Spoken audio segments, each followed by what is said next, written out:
প্রশ্ন হলো যে বেকার অবস্থায় বিয়ে করা যায় আছে কিনা। যদি বেকার অবস্থায় বিয়ে করে বিবি স্ত্রীর ডাল ভাতের জোগাড় করা মতো সুযোগ থাকে, প্যারেন্টস এর সহযোগিতা থাকে, তাহলে ইসলামে সেটা সম্পূর্ণ জায়েজ আছে, না জায়েজ কোনো কাজ নয়। বেকার অবস্থায় প্রেম বা অবৈধ ভালোবাসা সম্পর্ক হয় কি হয় না? শুধু হয় না, এই প্রেম ভালোবাসা, তথাকথিত প্রেম ভালোবাসা নামের এই 2 নাম্বারই এটা বেকাররা বেশি করে। যত বেকার আছে এখনো কর্মজীবনে ঢুকে নাই, আপনি দেখবেন তথাকথিত ভালোবাসার নামে বিবাহ বহির্ভূত সম্পর্ক সবচেয়ে বেশি করে এরা।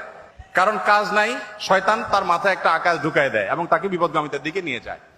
তো বেকার অবস্থা যদি খারাপ কাজ করা যায়, ভালো কাজ কেন করা যাবে না? অবশ্যই করা যাবে। তবে স্ত্রীর ভরণ পোষণের দায় দায়িত্ব অবশ্যই আপনাকে বা আপনার প্যারেন্টসকে নিতে হবে। আপনি মুখস্থ শুধু করে ফেললেন, কারো দায়িত্ব নেয়ার মতো আর্থিক অ্যাবিলিটি থাকলো না, এটা কিন্তু জায়েজ নয়।